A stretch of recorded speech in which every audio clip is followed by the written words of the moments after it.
They found the first hand at dawn. The fog had rolled in heavy that morning, crawling low through the hollows like a beast reluctant to leave. Field sat quiet and breathless under the gray hush, as though nature itself had drawn a curtain over something it did not wish to see.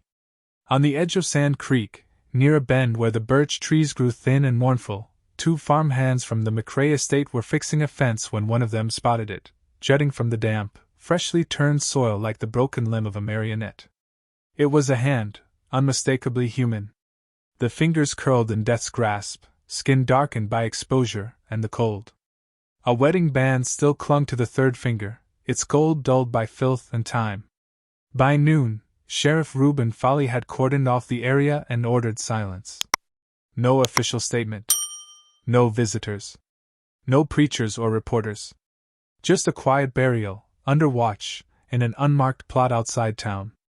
But Kabul was not a town that stayed silent for long. Whispers threaded through the streets like smoke, low talk in taverns, confessions behind altar rails, and children repeating what they should not have heard. What disturbed folks most wasn't just the grave, nor the ring, nor even the 2nd, 3rd, and 4th burial sites uncovered in the following days. It was who hadn't been seen in town since the thaw. Surveyors. Traders. Travelers from the east. Those who'd stayed at the Harper Lodge. The Harper brothers had come to Kabul like the black rain, sudden, silent, and bearing a chill that settled deep. John and Silas Harper. Tall, angular men in black wool coats too fine for this county, their accents too polished, their eyes too still. They had arrived the previous spring, buying up an old hunting lodge out past Dogwood Ridge, converting it into what they called a guest house for discerning travelers. But none could recall ever being invited. They were seen often, but always separately. One would appear at the general store to buy candles and lie, while the other collected mail at the depot. The 2 were never seen in the same place at the same time. People joked about it at first. Then they stopped joking. Old women began locking their doors before the lamps were lit. Children were warned not to go near the tree line. And when the Harpers' black wagon rolled into town, its iron wheels creaking against the cobblestone, men would tip their hats, avert their eyes, and mutter prayers under their breath. For there were rumors of the cellar beneath that lodge. Cold stone walls, damp with something more than time. And sounds, muffled, rhythmic sounds, heard late at night when the fog rolled in, and the forest seemed to lean closer. They said the Harper Lodge was a place where men went missing. Where names were erased. Where something ancient stirred beneath the floorboards. And they were right. The train rolled into Kabul behind schedule, its iron belly exhaling steam like a wounded beast. The platform was empty, save for a boy kicking stones and a hound asleep in the dust. No brass band, no welcoming committee. Just the wind scraping dry leaves across the boards and a faint sour smell wafting from the freight car. Marshal Andrew Clark stepped off with a long coat stiff from travel and a satchel slung over his shoulder. 43 years old, 6 feet tall, gray at the temples with a limp from Shiloh. His eyes scanned the town as if cataloging sin. He wasn't here for ceremony. He was here for the missing. Daniel Morris, a government surveyor out of St. Louis, had vanished 4 weeks earlier. His last telegram came from Kabul. Storm coming. Delay likely. Will lodge near Sand Creek. Will right after. No letter followed. The U.S. Marshal Service dispatched Clark, quietly. No press. No fanfare. He arrived under the name Mr. Kane, a land investor. Kabul didn't like strangers. Faces turned away. Doors half closed behind him. He found lodging at the Bender boarding house, modest, clean, no questions.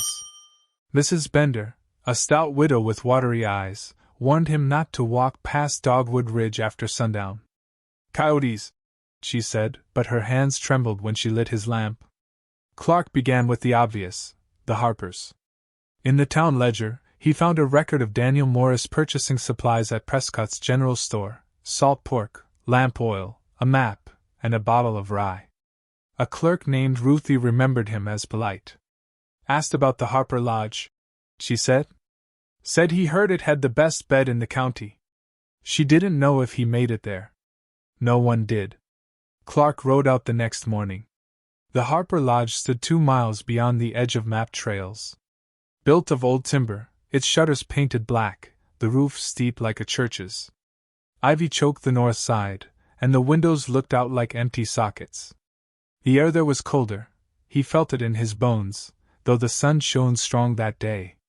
John Harper greeted him on the porch. Slim, impeccably dressed, eyes like wet coal. He smiled without warmth. "A traveler?" John asked. "You're a rare sight." Clark introduced himself as Kane, seeking land near the river. John nodded, said rooms were available, but advised staying only one night. "The forest carries sickness this time of year," he explained. "Mists rot the lungs." Inside, the lodge was silent. Dustless. Overclean. The walls bore paintings of ancient cities, Babylon, Petra, Persepolis, half-lit by oil lamps that flickered though there was no draft. Clark was shown to a room on the second floor. "Breakfast at dawn," John said. "Dinner at dusk. No calls after dark. My brother sleeps slightly." That evening, Clark sat at a long oak table set for one. Silas Harper arrived at dusk, wordless, eyes identical to John's, though he bore a stitched scar along his jaw. The brothers never spoke in each other's presence. When one entered, the other vanished. It was like watching a man split across 2 bodies. Clark asked about Daniel Morris. John blinked slowly. "Many pass through," he said. "We keep no register. Just meals and rest." "No one by that name?" "None I recall." Clark noted the lie. He had already found Morris's name etched faintly into the guestbook beneath the bar, lightly scrawled, half erased, but there. Dated August 26th. That night sleep evaded him. From somewhere below came muffled noises, metal striking stone. Rhythmic. Measured. Then a low, drawn-out sound. Not animal. Not human. Something between. He dressed silently and stepped into the hallway. Floorboards whispered beneath his boots. A dim light flickered under the cellar door. He moved closer. There were voices. 2, maybe 3, speaking in something guttural, not English, not German. He pressed his ear to the wood. Silence. Then a loud scraping, and the light vanished. He retreated just as the lock clicked. The next day, Clark examined the surrounding woods. Behind the lodge he found a patch of disturbed earth, large, flat, no grass. Something had been buried, then unearthed. He knelt, brushed away loose soil, and found shattered glass, bottlenecks, medical vials, and beneath that, something slick. Flesh, or what remained of it. That night, he returned to Kabul and wrote to his superior. "This is not a case of a single disappearance. I believe there is a systematic pattern here. I suspect the Harpers are involved in a series of crimes extending beyond local jurisdiction. Will remain under cover." In the following days, Clark questioned townsfolk under pretense of land deals. Patterns emerged. Travelers who stayed at the lodge were rarely seen again. A peddler, 2 German miners, a pair of sisters en route to Kansas. All logged at the depot. None logged departing. One man, Jasper Tully, vanished in July. His horse was later found grazing near the lodge. The sheriff dismissed it as a robbery gone wrong. Odd purchases came up in ledgers, surgical instruments, sea salt, preserving chemicals. Silas Harper once bought 10 glass jars in one day. The grocer thought little of it. Said he was pickling. He'd shrugged. "Didn't strike me as the type." Clark tracked each item. The sum painted a picture. These were not mere innkeepers. This was preparation. Locals began to avoid him. Children stared but did not speak. The pastor at St. Luke's offered an unsolicited warning. "Some men wear the shape of men but are hollow underneath. Don't follow them into the trees." That night, the lodge windows remained dark. No lamps. No voices. Clark walked the perimeter with a revolver tucked beneath his coat. The cellar door had a new padlock. He did not sleep. She came to him in the rain. A lean drizzle had hung over the town since morning, slicking the roads and dimming the air to a kind of permanent twilight. Marshal Clark was finishing a plain supper at the boarding house when the knock came. Mrs. Bender opened the door to find a woman soaked to the bone, her bonnet limp with water, her shawl torn and clinging to her frame like a second skin. She said her name was Margaret Holloway. Her eyes were blood*T, not from drink, but from exhaustion, the kind earned through months of terror and silence. She would speak only to the man investigating the lodge. When Clark stood from the table, she stared at him for a long time, as if weighing whether he was real or another trick of the forest. "I worked for them," she said at last. "I was their housemaid. I cleaned the cellar." He ushered her upstairs, offered her a dry blanket and a chair near the stove. She accepted them without thanks, hands trembling, eyes never settling. She didn't sit, just stood by the hearth as if too tired to rest. "I only meant to stay a week," she began. "Back in June. I'd answered an ad. They paid in coin, good coin. Said the work would be easy, the rooms few, the guests respectable. They said I wouldn't be troubled." She paused to stare at the fire, as if the memory clawed at her. "At first it was true. The house was always clean. Too clean. There was never dust. Never insects. Not even spiders in the corners. I started to think it wasn't natural. The cellar, that's where it started." Clark didn't interrupt. He waited. "They told me never to go down unless I was called. But I did. On the third night. I smelled something." She wrapped the blanket tighter. "It was sharp. Not rot. More like burnt oil and blood. And salt. I thought maybe rats had gotten into the meat storage. So I went down. The cellar steps were stone," she said, worn smooth in the center as if from decades of passing feet.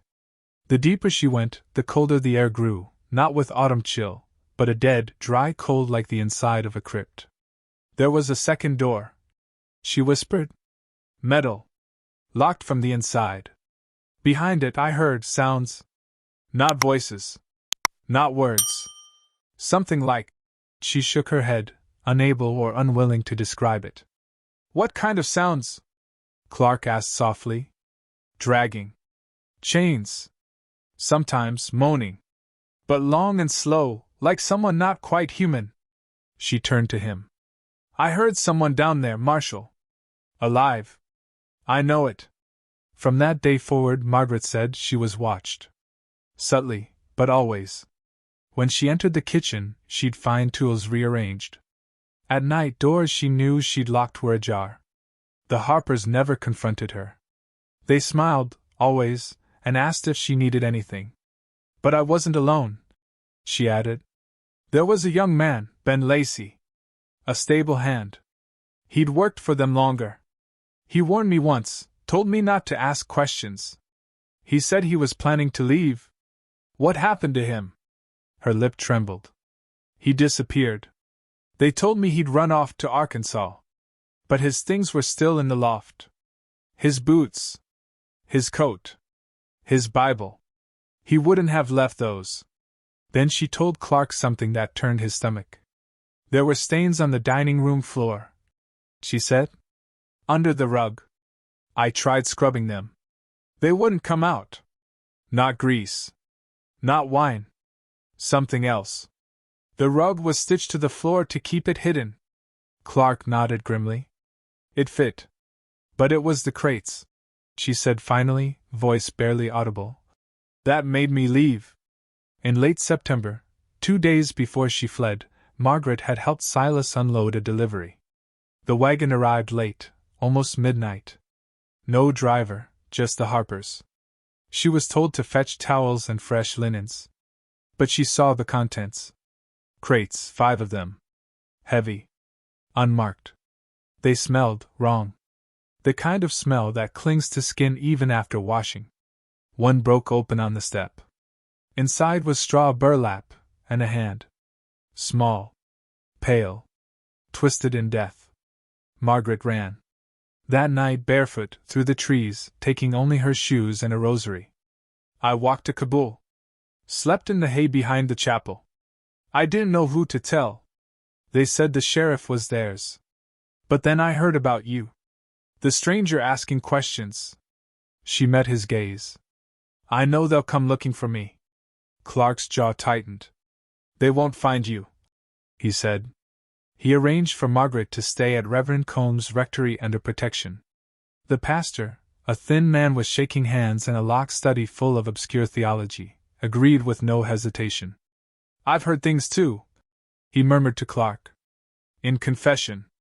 Things I've prayed to forget. That night, Clark sat alone in his room, lamp low, revolver on the table. He opened his notebook and wrote. Confirmed. Witnesses establish a pattern of concealment and violence at Harper Lodge. There is a second chamber. Possibly for confinement. Evidence of missing persons, including staff. Crates possibly used for transport of bodies. All indications point to premeditated, repeated murder. He closed the book and stared at the ceiling. The wind howled beyond the shuttered glass. Somewhere, far off in the woods, came the faintest echo of metal on stone. And Clark knew, the Harpers weren't finished. Not yet. October 6 to 11, 1877, Kabul, Missouri. Marshall Clark worked like a man trying to beat the grave. By dawn each day, he rode out to the edge of Dogwood Ridge and circled the Harper Lodge at a distance. He noted every delivery wagon, every shift of lantern light, every movement at the windows. At night, he cross-referenced names from the guest book he'd copied by lamplight, matching handwriting, entry dates, and regional reports of disappearances. The pattern was not only real, it was methodical. The guest register itself was a relic. Bound in black leather, no dates after October 1st were listed. The names were neatly inscribed, all in the same hand. Not one bore the unevenness of a rushed traveler. Clark compared several of the names: Henry Talbot of Memphis, Lillian Graves of Atchison, Jonas Reeve of Springfield, against census rolls and missing persons ledgers. Not a single one had left Missouri. Not a single one had ever been reported arriving at their next destination. In many cases, Clark found open-ended correspondences, letters from families still waiting for a word, a telegram, some proof of life. Some had even written back to the lodge, begging for news. Those letters had never been answered. Clark mapped it out on the back of a tavern invoice: one disappearance every 3 to 5 weeks since April. 2 in July. All guests at the Harper Lodge. Always adults. Never children. Never locals. Behind the house, he found a grove of trees with no birds. The soil was loamy, disturbed. 6 distinct depressions, uniform in size. No headstones. No markings. Just earth turned over and packed down. In one, a splinter of cloth poked through, weather-worn, red, lace-edged. He dug with his knife until he reached wood. It was not a coffin. It was a crate. Like freight. That night, he bribed the telegraph operator in Houston with $2 and a bottle of rye. 3 messages went out: to St. Louis, to Little Rock, to a former Union captain who now worked for the Pinkertons in Kansas City. His request was simple: search your records. Find the names. Look for a pattern. But even as he worked, Kabul tightened its jaws around him. At the saloon, conversations died when he entered. Farmers looked away. The sheriff, Reuben Foley, stopped acknowledging him altogether. Clark saw him twice, once leaving the barber, once slipping behind the church with a bottle tucked under his coat. Both times, he avoided Clark's eye. Only the Reverend remained helpful. Combs met him late on October 7th in the vestry, pale and shivering, and laid a sheaf of notes on the table. "Confessions I've kept private," he said. "But I believe the Lord Himself would forgive this breach." The notes were fragmentary. Transcribed mutterings from townsfolk too frightened to say the words aloud. Clark read them in silence. Screams in the woods? Always after midnight. Buried something big. Bigger than a man. The older Harper was seen carrying a sack leaking blood. A girl vanished after cleaning their rooms. No one looked. Clark folded the notes and pocketed them. Then came the ledgers. Prescott's store, the only general mercantile for 20 miles, kept records back to 1870. With Ruthie's help, Clark reviewed each entry tied to the Harper account. Between April and September, the Harpers had purchased 8 jars of ether, 20 pounds of sea salt, 6 sets of surgical clamps, a case of formalin, multiple lengths of chain, lengths varying from 4 to 9 feet, 3 dozen glass jars, half pint, with wire seals, books. Always books. On anatomy, Mesopotamian ritual, alchemy, and esoteric sciences. What do 2 innkeepers want with surgical clamps and sea salt? Clark asked aloud, and Ruthie paled. She told him something else then. Something she hadn't shared before. I saw Silas with one of the jars, she whispered. He came to collect it when the shipment arrived. But before he could take it, it fell. Cracked open. Smelled like pickled meat and death. Inside was something. A thing like a liver, but too long. And it had teeth. She wept, quietly ashamed. I didn't say anything. I didn't want trouble. Clark understood. Fear here had grown roots. Not just terror, but complicity. The town knew. At least parts of it. Maybe not the full horror, but enough. Enough to stay quiet. The next day, he returned to the lodge. He posed again as Cain, interested in land near the Gasconade River. John Harper received him in the parlor. There was tea, clove-scented, too warm for the season. Silas did not appear. I must apologize for my brother's absence, John said. He's unwell. He rarely sleeps these days. The air disagrees with him. Clark made note. Silas had not been seen in public for 3 days. He feigned interest in the room again. Perhaps I'll stay another night, he said. John's smile tightened. I wouldn't advise it. This house was built with thin walls. One hears too much. That night, Clark did not sleep. He moved through the house barefoot, revolver in hand, tracing the outline of the floor. He found the locked door in the cellar again. But this time, he saw something he hadn't before, 3 chalk symbols drawn around the frame. Circular, overlapping, with an hourglass motif repeated. Wards. Protective or binding. He scratched one off. The sound from within came instantly, a gasp, wet and low, followed by scratching. He ran. He returned to Kabul by dawn. His coat was damp with dew. His knuckles white. He knew then what the lodge was. Not just a house. A vault. A laboratory. A prison. Perhaps all 3. And what the Harpers were doing, what they had done, was no accident. It was a study. A practice. An experiment. The forest changed after the 10th. Clark could feel it in the ground beneath his boots, how the soil gave too easily, how the wind didn't pass through the trees so much as swirl among them, as if trapped. The mist began to linger longer than before, and birds, once loud with autumn chatter, had vanished. Even the hounds stopped barking. The silence that settled over Dogwood Ridge was not the hush of peace, but the silence of a held breath. The Harpers had stopped receiving guests. Clark confirmed it with Ruthie at the general store and with Thomas Coyle at the livery. No new travelers, no wagons, no movement. The lodge sat still. Closed shutters. No chimney smoke. But at night, the black wagon still rolled. It passed through town without stopping, wheels groaning against the earth. No driver could be seen. Just the shape of a man in the back, sometimes 2. On the morning of October 12th, Clark returned to the cemetery behind St. Luke's with Reverend Combs. Together they unearthed one of the shallow graves Clark had discovered weeks earlier. Beneath the clay, they found what they feared.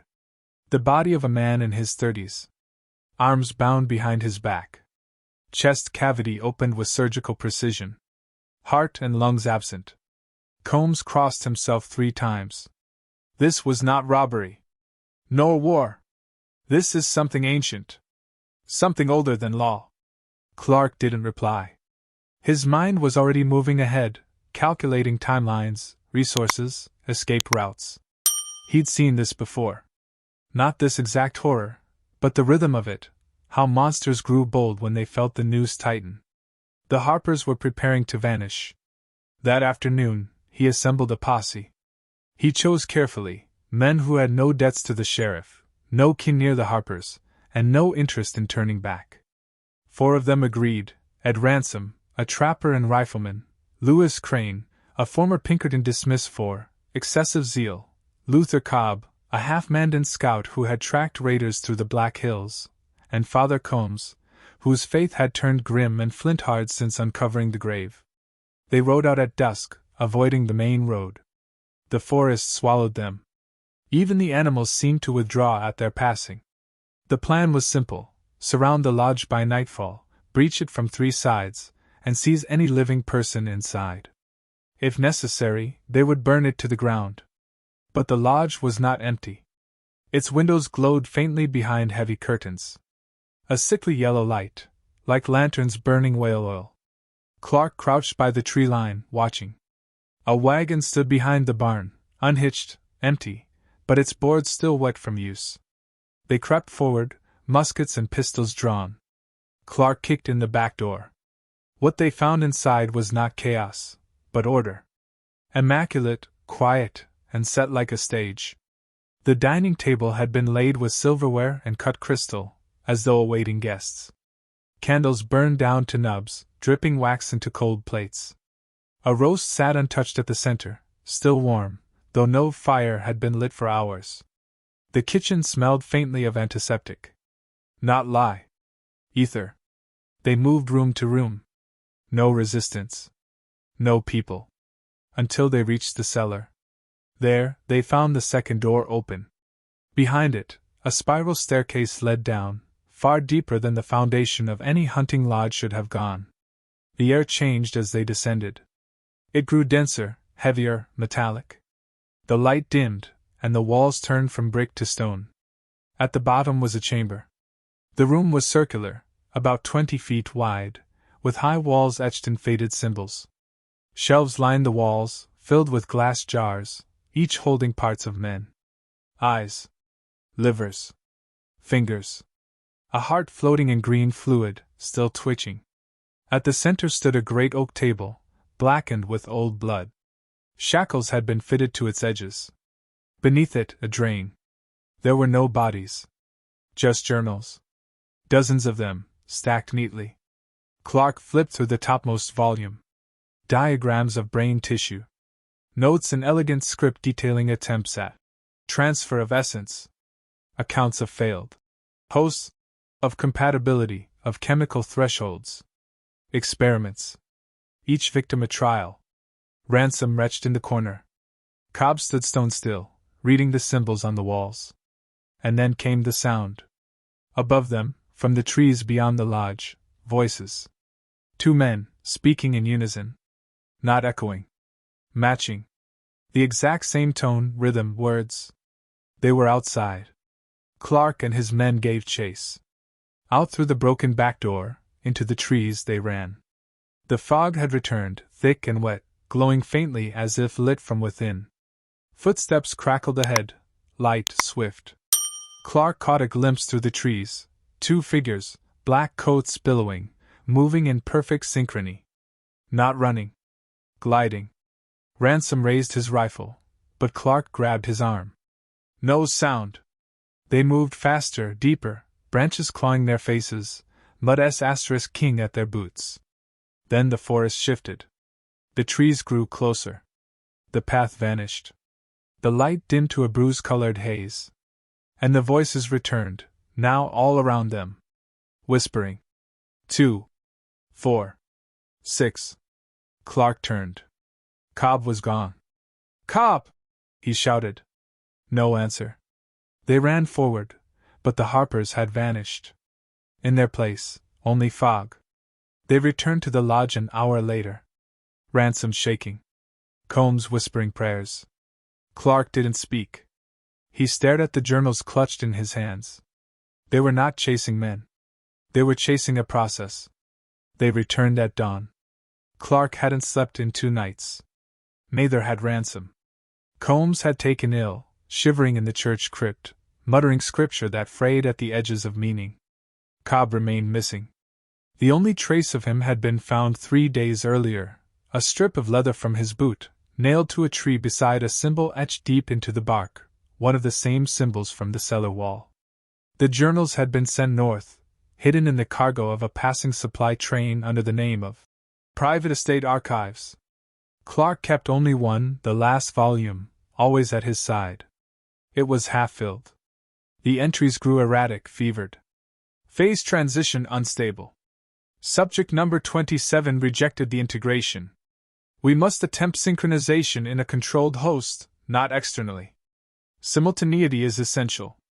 The flesh is too weak. We must converge through mind, not matter. And at the very end, final experiment begins November 14th. Full convergence attempted. If successful, there will be no return. Clark read the date again. It was today. They saddled their horses before dawn, 3 men silent in the frost. The sky was a copper bruise, stars fading in the east. They brought rifles, ropes, oil flasks, and one thing more, a small iron crucifix Margaret Holloway had hidden in her apron the day she fled. She pressed it into Clark's palm as he left. "Don't speak their names," she whispered. "Names bind." They rode hard into the trees. The mist did not part for them. It accepted them, welcomed them. The lodge waited. It stood unchanged. Windows shut. Doors closed. But from the chimney rose a slow, thick plume of smoke, scented not with wood, but resin. Burning herbs. Alchemical fumes. Clark and Ransom circled from opposite ends. Combs waited at the rear, tasked with sealing the escape route. At Clark's signal, they breached the front. The door gave easily. Inside, the air pulsed with warmth and rot. Candles lined every wall, hundreds, each black, each burning low, smoke curling upward like tendrils. The dining room was gone. In its place stood an open floor, a chalk circle 7 feet wide drawn on the floorboards, the boards themselves darkened with ancient symbols. 2 chairs sat across from each other, facing inward, each occupied. John and Silas Harper. Naked to the waist, foreheads marked in ash, their hands outstretched to each other but not touching. Their eyes were closed. Lips moving. Whispering in unison. The words had no root in English. They were old. Older than tongues. Ransom raised his rifle. "Don't shoot," Clark hissed. "We need them alive." But it was too late. One Harper opened his eyes. And smiled. The smile spread slowly, too slowly. Not like a twitch of muscle, but like a mask being stretched across bone. The second Harper opened his eyes, and they were the same. Not similar. Identical. One mind. 2 bodies. The room groaned. The symbols on the floor lit from within, red and wet, as if bleeding upward through the wood. The brothers rose in perfect synchrony, not looking at each other, not even seeming to breathe. Clark fired. The bullet struck Silas in the shoulder. He staggered, but John bled. They cried out in one voice, high, unearthly. Not pain. Protest. The air changed. A wind blew from beneath the floor, hot and fetid, like breath exhaled from a tomb. The candles went out all at once. Darkness. Then came the screams. Not from the Harpers. From outside. Combs.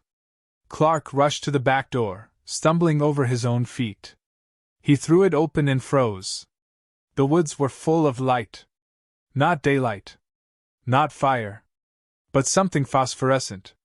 Shapes moved within it, figures, silhouettes thin and tall. Some were doubled, walking in perfect tandem. Others moved backward. Some crawled. Clark raised his lantern and caught a glimpse of Combs, his head tilted back, mouth agape in silent terror, eyes rolled white. He stood stiff as a corpse, one hand gripping the iron crucifix as if it had burned itself into his skin. Then he fell. Ransom shouted from inside. "They're going upstairs." Clark turned. The Harpers were no longer in the ritual room. But the blood remained, still fresh, still glistening. He followed the footprints, bare and precise, leading to the second floor. Up the stairs. Past locked doors. To the attic. He kicked the door. The room was circular, windowless. A copper basin stood at the center, filled with black liquid. Above it, a strange mechanism of glass and brass spun slowly, fueled by no visible source. The harpers stood across from each other, hands now joined, chanting faster. The walls trembled. Clark saw their flesh ripple, as though struggling to remain defined. One had lost his outline, his shoulder was melting into the other. "Stop!" Clark yelled. They didn't. He raised the crucifix and stepped inside the circle. The reaction was immediate. The mechanism shattered. The basin exploded in a flash of steam. The harpers screamed, not as men, but as something far older. Their joined hands smoked, blistered, and then separated. The room collapsed in on itself, walls folding, shadows bending. Clark leapt. He landed hard on the staircase as the attic above imploded with a sound like stone grinding teeth. Silence. He rose slowly, head bleeding, coat scorched. The second floor was gone. The harpers were gone. Not dead, gone. No bodies. No bones. No blood. Just ash. And the smell of burnt paper. Ransom found him moments later. Together they fled the house, dragging the dazed Combs behind them. The lodge stood for one more hour. Then, without fire, without force, it sank. The earth opened like a mouth and swallowed it whole. No collapse. No thunder. Just stillness. By noon, nothing remained. Only the dirt. And the circle scorched into it, still warm. Kabul, Missouri, winter, 1877 to 1878. Snow fell early that year, blanketing the hills in white long before the harvest could finish. The ground hardened like bone. Whatever secrets the forest had kept, it now buried deep beneath a sheath of silence. The Harper Lodge was gone. In its place, a crater of scorched soil and shattered stone, as though something had clawed its way from beneath rather than collapsed from above. Sheriff Foley never filed a report. He left town 3 days later, destination unknown, and was never seen again. But Clark remained. For 6 more weeks, he oversaw the excavation. It began with a team of 5, then 3, then none. Men refused to dig after what they uncovered. Even hardened gravediggers fled the site, muttering of unnatural things in the clay, and bones that whispered. In total, they found 7 bodies. 6 adults. 1 child. Each buried shallow, chest down, backs flayed open as if something had been removed through the spine. Organs missing. Joints dislocated. Teeth pulled. But not haphazardly, surgically. Precisely. Daniel Morris was among them. Clark recognized the compass still clipped to his belt. The others could not be named. Only one body bore identifying items, a woman's locket containing a tiny daguerreotype of a child. On the back was etched, L. Graves, Atchison, 1875. The same name Clark had found in the erased ledger. Each victim's remains were wrapped and interred in Kabul's Potter's Field. Reverend Combs led the service. His voice cracked often. Some said it was the cold. Others knew better. No townsfolk attended. The journals Clark had rescued were studied quietly in St. Louis, under the auspices of a university professor named Dr. Albert Roche, who had once published on comparative mythology before retreating into obscurity. His correspondence to Clark was terse. The language resembles Akkadian mixed with pre-Indo-European glyphs. Some references appear in Near Eastern cultic fragments, but are garbled. The theory of dual convergence is alchemical, mind divided, rejoined through ritual and blood. A belief in shared consciousness, not metaphorical but literal. Highly dangerous. If they succeeded, they did not leave as men. Clark filed his report with the Federal Marshal's Office. It was classified under unsolved disappearances. No arrests. No warrants. No official record of the lodge, or of the Harpers, was maintained beyond that. But rumors spread. Within months, a shopkeeper in Memphis claimed 2 well-dressed men had visited, asking for rare herbs and glass phials. He described them as twins, identical down to the freckle. In New Orleans, a boarding house owner reported two brothers staying a single night, paying in old silver coins and burning incense that made the dogs whine. In Havana, a physician wrote of a lecture attended by a singular man with two shadows, who vanished before the audience could ask questions. None of these accounts were confirmed. But they arrived too frequently, and too precisely, to dismiss.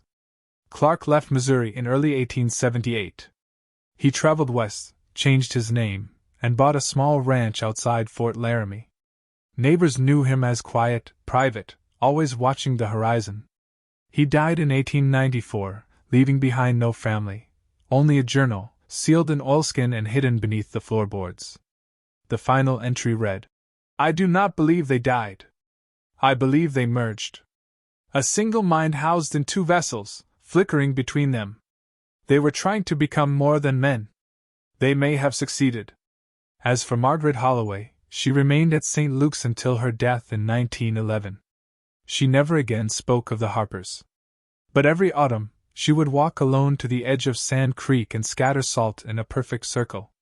She claimed it was for the dead. The Harpers' journals, sealed by the university, were later lost in a fire during the 1904 World's Fair. Only Dr. Roche's private notes remain, scattered, fragmented, passed among occult historians like forbidden scripture. One excerpt reads, "The transfer was incomplete. They require symmetry. Hosts must mirror. If they return, they will seek likeness. The land where the lodge once stood lies overgrown now. Trees have reclaimed the clearing. No foundation remains. Hunters avoid the area. They say compasses fail near the old site. That animals refuse to cross it. That sometimes, only in late autumn, you can hear footsteps pacing in tandem through the underbrush, though no one is there. Locals call it the Hollowwood. Children are told never to play there. Dogs will not follow." And once, in 1932, a surveyor mapping old land boundaries vanished near the ridge. His assistant said he'd gone to get a better view, and simply never returned. Only his boots were found, placed side by side beside a fresh circle of scorched leaves. Some say the Harpers still walk there, not as ghosts, but as something else. Something preserved in thought, in hunger, in ritual, waiting for the symmetry to return. So if you ever find yourself in Texas County, Missouri, and the fog rolls in earlier than it should, if you hear twin footsteps behind you where only your own should be, don't turn around. Don't speak their names. And for God's sake, don't follow the light.